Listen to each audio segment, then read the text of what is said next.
वक्त 5 की आंच का है, लेकिन उससे पहले बड़ी खबर का रुख कर रहे हैं। रीवा मामले में महिला आयोग ने लिया है संज्ञान, रिपोर्ट मांगी है महिला आयोग ने पूरे मामले की। तो 3 दिन में डीजीपी से यह रिपोर्ट तलब की गई है। महिला आयोग ने मामले की विस्तृत रिपोर्ट तलब की है। 2 महिलाओं को दरअसल मुरम से दफन करने का यह पूरा मामला था और संज्ञान में आने के बाद प्रशासन भी हरकत में आया है। महिला आयोग ने विस्तृत रिपोर्ट मांगी है। 3 दिन में डीजीपी को डिटेल्ड रिपोर्ट महिला आयोग को देनी होगी।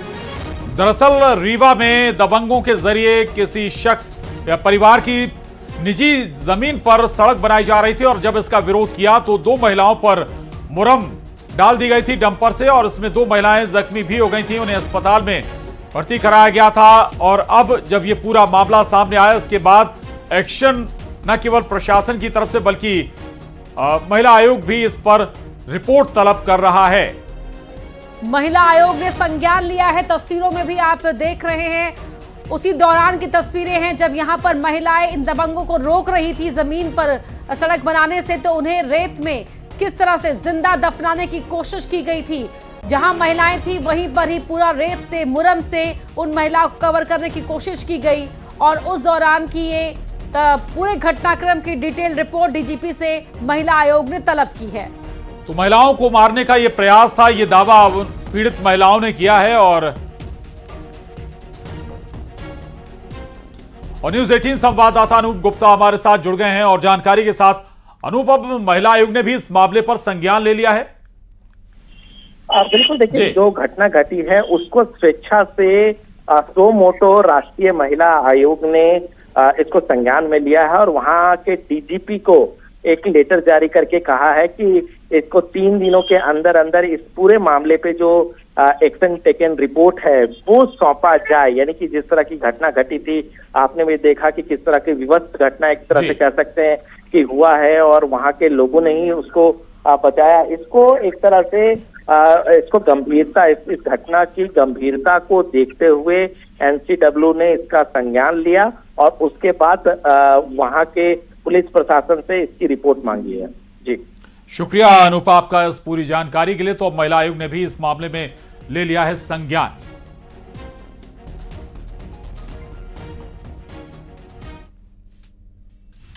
नमस्कार, स्वागत है आप सभी का। मैं हूं अपर्णा मौजम। वक्त हो गया है हमारे खास शो 5 की आंच का और आज सबसे पहले 5 की आंच में बात करेंगे कांवड़ यात्रा के रूट में नाम लिखने पर सुप्रीम फैसले की। अब दुकानों पर नाम लिखने की आवश्यकता नहीं होगी। साथ ही आपको बताएंगे आरएसएस के बारे में, जिस पर 58 साल से लगा हुआ प्रतिबंध हटा दिया गया है। क्या है संघ पर प्रतिबंध की इनसाइड स्टोरी, बताएंगे आपको। नीट को लेकर सदन से सड़क तक कांग्रेस का प्रदर्शन जारी है। सदन में विपक्ष ने नीट पर हंगामा किया तो सड़क पर युवा कांग्रेस प्रदर्शन ने हंगामा बरपाया। उधर इंदौर के युग पुरुष धाम बौद्धिक विकास केंद्र में बच्चों की मौत पर चौंका देने वाली एक जांच रिपोर्ट सामने आई है। बुलेटिन के आखिर में बताएंगे आपको बारिश की तस्वीरें। बारिश की वजह से क्या नदी क्या नाले सब कुछ उफान पर है।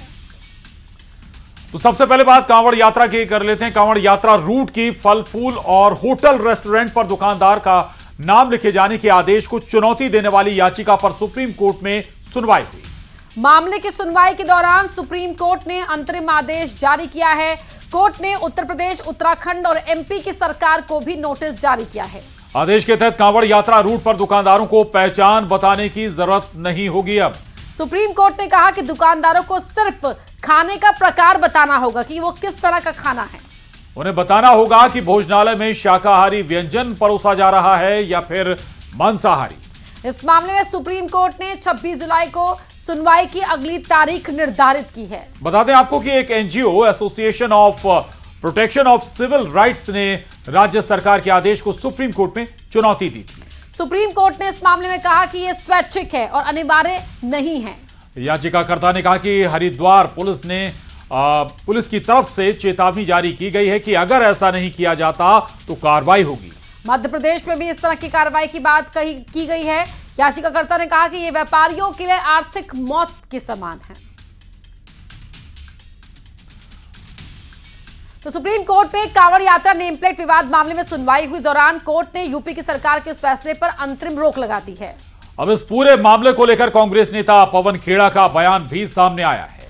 पवन खेड़ा ने बीजेपी पर हमला बोलते हुए कहा कि तीनों ही राज्यों की सरकार द्वारा किया गया यह आदेश अल्पसंख्यकों, आदिवासियों और पिछड़ी जातियों के खिलाफ साजिश रची जा रही थी, जो आरएसएस की सोच का नतीजा था। उन्होंने पीएम से आग्रह करते हुए कहा कि वे तीनों राज्यों के मुख्यमंत्रियों को राजधर्म की याद दिलाएं।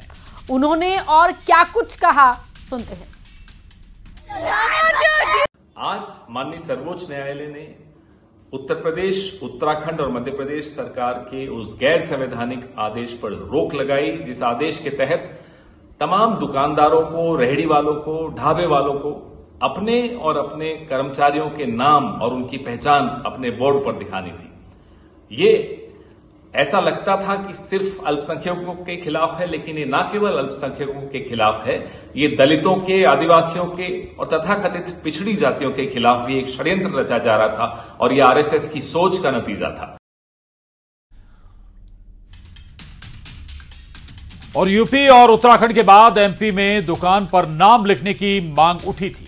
दुकान पर नेम प्लेट लगाने को लेकर बीजेपी विधायक ने सीएम को पत्र भी लिखा था। पत्र के जरिए दुकानों पर नाम लिखने की बात भी कही गई थी। साथ ही इस व्यवस्था को पूरे प्रदेश में लागू करने की बात कही गई थी। उधर कांग्रेस ने इसका विरोध भी किया था।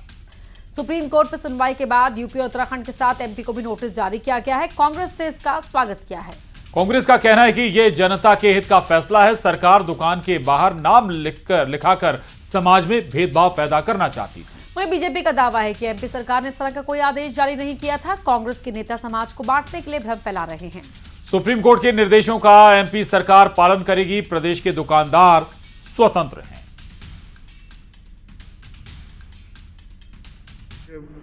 निर्णय के बाद अब बहस की गुंजाइश कहां बचती है? वो तो हमारे देश में अंतिम निर्णय है। सुप्रीम कोर्ट का निर्णय आ गया, उसके अनुसार सब लोग चलेंगे। देखिए, ये फैसला किसी ने इसको ठीक से एनालाइज नहीं किया। ये दलित वर्ग के खिलाफ है। देखिए, मध्य प्रदेश में किसी भी इस तरह के विषय पर विचार नहीं है और ना ही कोई आदेश जारी हुआ है। हम सबकी स्वतंत्रता का सम्मान करते हैं और जिस प्रकार से सुप्रीम कोर्ट ने निर्देश जारी किए, निश्चित तौर पर उस पर सरकार भी अपना पक्ष रखेगी, क्योंकि ये भ्रम फैलाने का काम जो विपक्ष कर रहा है और विपक्षी नेता कर रहा है, क्योंकि वो चाहते हैं कि मध्य प्रदेश में शांति भंग हो और जो उनकी राजनीति जिस प्रकार से करते आए हैं तुष्टीकरण की, वो कामयाब हो।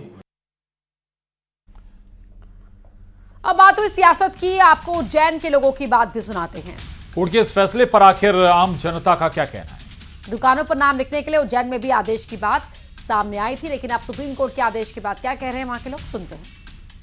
मतलब गवर्नमेंट ने लिया है निर्णय, वो सही निर्णय है। इससे क्या होगा, एक तो जो लोग दर्शनार्थी वगैरह जो आते हैं और उन लोगों का भोजन, खान पीन, ये सारी जो व्यवस्था है जो सरकार ने जो पहल की है, वो एक अच्छा पहल की है। हम ये सोचते हैं कि सभी को आगे आना चाहिए और जैसा शासन ने बोला है, भले ही वो आदेश बाद में आए, मगर लोगों की आस्था को ध्यान में रखते हुए कम से कम उन्हें अपनी जो विशेष सुविधाएं दे रहे हैं भोजन की, वो लिख के रखना चाहिए। उसमें व्यापार भी बढ़ेगा। नाम लिखने में दिक्कत क्या है? लिखना चाहिए। आपको तो पता होना चाहिए आप खाना खा रहे हैं, आप कहाँ रह रहे हैं, आपको क्या। सुप्रीम कोर्ट की जहाँ तक बात रही, उनका फैसला सराहनीय, ये तो अपनी सोच है। नाम योगी सरकार का फैसला और मध्य प्रदेश सरकार ने जो फैसला लिया, ये एक उत्तम फैसला है और हमें जहाँ तक सनातनियों का इसका स्वागत करना चाहिए, क्योंकि इसमें क्या है कि जो सावन मास है उसके बाद नवरात्रि स्टार्ट होने वाली है, लोग यात्राओं पे निकलते हैं। इसमें एक पारदर्शिता रहेगी कि अपने आप को स्वच्छ करने की, कि हमको कहाँ भोजन करना, कहाँ नहीं करना है। और राष्ट्रीय स्वयंसेवक संघ और बीजेपी में चल रही तनातनी के बीच केंद्र सरकार का बड़ा फैसला सामने आया है। डिपार्टमेंट ऑफ पर्सनल और ट्रेनिंग ने एक आदेश जारी करते हुए सरकारी कर्मचारियों के राष्ट्रीय स्वयंसेवक संघ की तमाम गतिविधियों में शामिल होने पर लगा हुआ प्रतिबंध हटा लिया है। पूर्व की कांग्रेस सरकारों ने समय समय पर सरकारी कर्मचारियों पर आरएसएस के कार्यक्रमों में शामिल होने पर रोक लगा दी थी। राष्ट्रीय स्वयंसेवक संघ ने इस आदेश का स्वागत किया है। केंद्र सरकार 1966, 1970 और 1980 में तत्कालीन सरकारों द्वारा जारी उन आदेशों में संशोधन किया गया है, जिनमें सरकारी कर्मचारियों के आरएसएस की शाखाओं और उसकी अन्य गतिविधियों में शामिल होने पर रोक लगाई गई थी। आरोप है कि पूर्व की कांग्रेस सरकारों ने सरकारी कर्मचारियों के संघ के कार्यक्रमों में शामिल होने पर रोक लगाई हुई थी। आरएसएस की गतिविधियों में शामिल होने पर कर्मचारियों को कड़ी सजा देने तक का प्रावधान लागू किया गया था। रिटायर होने के बाद पेंशन लाभ इत्यादि को ध्यान में रखते हुए सरकारी कर्मचारी राष्ट्रीय स्वयंसेवक संघ की गतिविधियों में शामिल होने से बचते थे। हालांकि इस बीच मध्य प्रदेश सहित कई राज्य सरकारों ने इस आदेश को निरस्त कर दिया था, लेकिन इसके बाद भी केंद्र सरकार के स्तर पर यह वैध बना हुआ था। इस मामले में एक वाद इंदौर की अदालत में चल रहा था, जिस पर अदालत ने केंद्र सरकार से सफाई मांगी थी। इसी पर कार्रवाई करते हुए केंद्र सरकार ने एक आदेश जारी करते हुए उक्त प्रतिबंधों को समाप्त करने की घोषणा कर दी।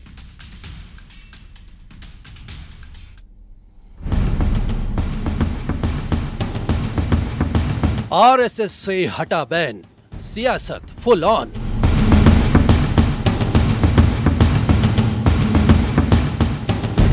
बीजेपी का समर्थन, कांग्रेस का विरोध।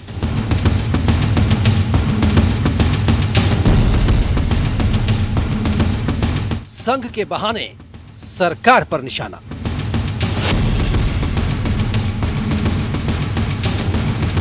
आरएसएस वाले बैन पर हंगामा क्यों? सरकारी कर्मचारियों के आरएसएस की गतिविधियों में शामिल होने पर बैन को हटाने के एक आदेश को लेकर देश भर में बवाल मचा हुआ है। कांग्रेस का आरोप है कि इस आदेश से आरएसएस की गतिविधियों में सरकारी कर्मचारियों की भागीदारी पर लगे बैन को हटा दिया गया है। कांग्रेस महासचिव जयराम रमेश ने एक्स पर पोस्ट कर लिखा कि केंद्र सरकार ने सरकारी कर्मचारियों के आरएसएस की गतिविधियों में शामिल होने पर लगे बैन को हटा लिया है। 1966 में तत्कालीन कांग्रेस की सरकार ने ये बैन लगाया था, जिसे 58 साल बाद केंद्र सरकार ने हटा दिया है। नौकरशाही अब निक्कर में भी आ सकती है। पूर्व मंत्री पीसी शर्मा ने भी केंद्र सरकार के इस फैसले पर सवाल उठाए हैं। मैं समझता हूं कि ये कर्मचारियों को आरएसएस की और बीजेपी की जो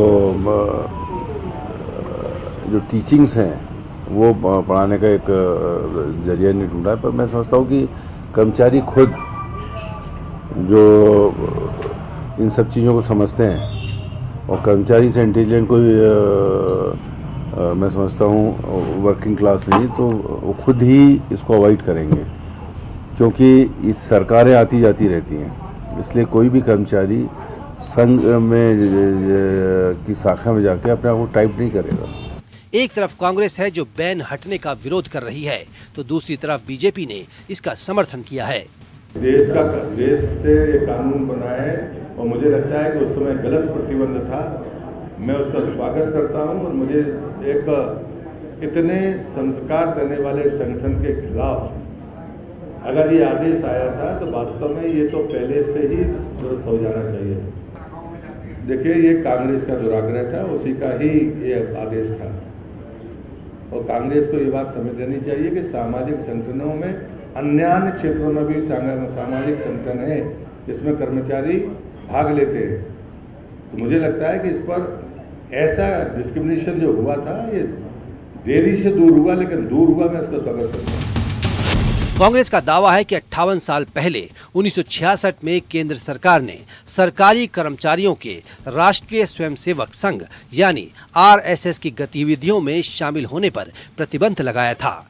पिछले हफ्ते कथित तौर पर केंद्र सरकार ने यह आदेश जारी किया है। केंद्र के आदेश पर मध्य प्रदेश से लेकर दिल्ली तक सियासी पारा हाई है। Bureau report, news 18।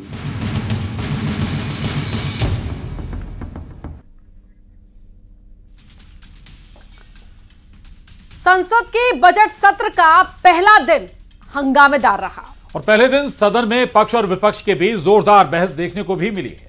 सदन में एक बार फिर से पेपर लीक और नीट के मामले में खूब हंगामा हुआ। सदन की कार्यवाही के दौरान नीट परीक्षा को लेकर पक्ष विपक्ष की आपस में ठन गई। प्रश्नकाल के दौरान जब शिक्षा मंत्री धर्मेंद्र प्रधान नीट में हुई गड़बड़ी पर बोल रहे थे, तभी विपक्ष ने उनके इस्तीफे की मांग कर दी और जमकर हंगामा भी हुआ। राहुल गांधी ने तो परीक्षा सिस्टम पर ही सवाल उठाते हुए उसे बकवास बता दिया। राहुल गांधी ने कहा कि पूरा देश देख रहा है कि हमारे परीक्षा सिस्टम में ही बहुत सी कमियां हैं। ये सिर्फ नीट का मामला नहीं है, बल्कि सभी बड़ी परीक्षाओं का है। अगर आपके पास पैसा है और आप अमीर हैं तो एजुकेशन सिस्टम को खरीद सकते हैं आप। शिक्षा मंत्री ने सभी की कमियां तो गिना दी, लेकिन अपनी कमियों पर बात नहीं कर रहे हैं। The Indian examination system is a fraud. That is what is at stake here. Millions of people believe that if you are rich and if you have money, you can buy the Indian examination system. And by the way, and this is the same feeling that the people in the opposition have. And that is why we are asking some very simple questions to Honorable Minister.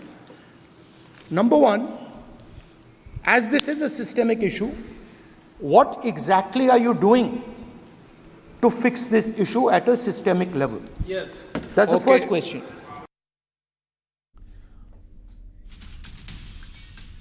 और इधर NEET को लेकर केंद्रीय शिक्षा मंत्री धर्मेंद्र प्रधान ने कहा कि सुप्रीम कोर्ट ने आदेश दिया कि पूरे स्टूडेंट की सूची को वेबसाइट पर उपलब्ध करा दो। पिछले 3 दिनों से सारे छात्रों की लिस्ट पब्लिक डोमेन में मौजूद है, उसमें केरल के स्टूडेंट्स ने भी अच्छा परफॉर्म किया है। तो क्या हम ये कहेंगे कि वहां भी कुछ गड़बड़ी हुई थी? इस बार अच्छा परफॉर्म करने वालों में देश के SC, ST, पिछड़े वर्ग और ग्रामीण इलाकों के विद्यार्थी भी हैं। अभी की एग्जामिनेशन सिस्टम रबिश है सर, इससे दुर्भाग्यजनक बयान देश की नेता प्रतिपक्ष का कुछ नहीं हो सकता है सर। मैं कठोर शब्द से इसको निंदा करता हूं। बाकी रहा, मैं सर आपके सामने, आपके माध्यम से देश के सामने सर एक तथ्य रखता हूं सर। जिन्होंने रिमोट से सरकारें चलाई है, 2010 में 3 बिल आया था सर शिक्षा सुधार के लिए। उन्हीं की पार्टी के नेता आदरणीय कपिल सिब्बल साहब 3 बिल लाए थे। उसमें से एक बिल था एजुकेशन, उसमें एक बिल था prohibition of unfair practice bill 2010, जिसके उद्देश्य एजुकेशन इंस्टीट्यूशन में माल प्रैक्टिस को बंद करना। सर मेरे सर एक तरफ सदन में नीट पर हंगामा हुआ तो वहीं रीवा में युवा कांग्रेस ने नीट और नर्सिंग घोटाले को लेकर जोरदार प्रोटेस्ट किया। मौके पर प्रदर्शन को देखते हुए भारी पुलिस बल भी तैनात किया गया था। जिला कलेक्टर दफ्तर को पुलिस ने छावनी के रूप में तब्दील कर दिया। कांग्रेस कार्यकर्ताओं को रोकने के लिए पुलिस ने वाटर कैनन और आंसू गैस का भी इस्तेमाल किया। युवा कांग्रेस अध्यक्ष BV श्रीनिवास समेत सैकड़ों कार्यकर्ता गिरफ्तार भी हुए। युवा कांग्रेस के प्रदेश अध्यक्ष को भी इस मौके पर गिरफ्तार कर लिया गया प्रदर्शन के दौरान।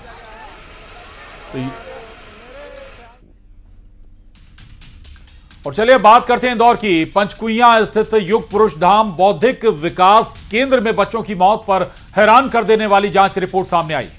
युग पुरुष आश्रम में बच्चों की मौत को लेकर बड़ा खुलासा हुआ है। ये खुलासा कलेक्टर की जांच रिपोर्ट में हुआ। रिपोर्ट में सामने आया कि आश्रम के 6 नहीं बल्कि 10 बच्चों की मौत हुई है। 4 बच्चों के शव तो बिना पोस्टमार्टम के ही उनके परिवारों को सौंप दिए गए थे। रिपोर्ट सामने आने के बाद अब कार्रवाई करते हुए जिला कलेक्टर ने आश्रम संचालिका अनीता शर्मा को हटा दिया है। जांच के दौरान ये जानकारी मिली है कि कुल 10 बच्चों की मौत हुई थी, जिनमें से 4 का पोस्टमार्टम भी नहीं कराया गया और शव परिवार को सौंप दिए गए। जांच में यह भी पता चला है कि खराब पानी पीने के कारण कुल 89 बच्चे बीमार हो गए थे। आश्रम में 30 जून से 2 जुलाई के बीच ये मामला सामने आया था। जो हम लोगों ने शोकॉज नोटिस जारी किया है उसमें संस्था का जवाब आया है और इसके अलावा एक उच्च स्तरीय जांच कमेटी जो हम लोगों ने गठित करी थी, उस जांच कमेटी की अंतिम जो रिपोर्ट है वो भी प्राप्त हुई है। उस रिपोर्ट में निश्चित रूप से ये बिंदु आए हैं कि कहीं कहीं संस्था के द्वारा लापरवाही करी गई है और रखरखाव से संबंधित कुछ बिंदु भी उठाए गए हैं और इसके साथ साथ जो डेथ्स हैं, टोटल डेथ्स जो है वो 10 हुई हैं। जो घटना जिस समय हुई है अगर उसके पिछले 4-5 दिनों की बात करें, कुछ जो डेड बॉडीज थी उनको बिना PM के ही परिजनों को सौंपने की बात भी रिपोर्ट में आई है। तो निश्चित रूप से ये काफ़ी गंभीर चीज़ें हैं।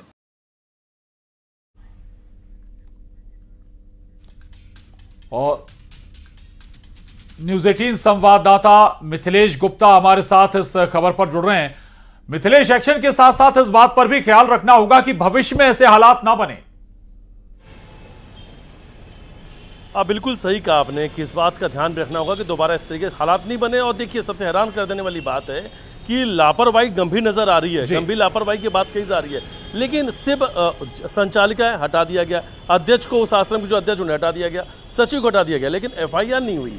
और एफआईआर की बात पे ये कहा जा रहा है कि नियमों के तहत इन पर जो कार्रवाई करनी चाहिए तो कर दी गई है, लेकिन इन पर एफआईआर दर्ज करने जैसे अभी कोई चीज नहीं है और नहीं अभी तक इन पर एफआईआर दर्ज की गई। शायद इन पर एफआईआर भी दर्ज होना चाहिए था, क्योंकि 6 बच्चों की मौत का आंकड़ा सामने आया, छुपाया गया, जबकि 10 बच्चों की मौत हुई थी। इनकी जिम्मेदारी थी, अगर बच्चों की तबियत खराब हुई थी तो इन्हें जिला प्रशासन को बताना था, डॉक्टरों से संपर्क करना था, उन्हें तत्काल अस्पताल लेकर पहुंचना था, नहीं, लेकिन ये छुपाते रहे और आंकड़ा छुपाया, जांच में सामने आया 10 बच्चों की मौत हुई है, तत्काल इन्हें बड़ी कार्रवाई करते हुए हटा दिया गया है। आप कह रहे हैं कि अभी भी जो एक्शन हुआ है वो काफी नहीं है। शुक्रिया आपका जानकारी के लिए। और यहाँ वक्त हो गया एक छोटे से ब्रेक का।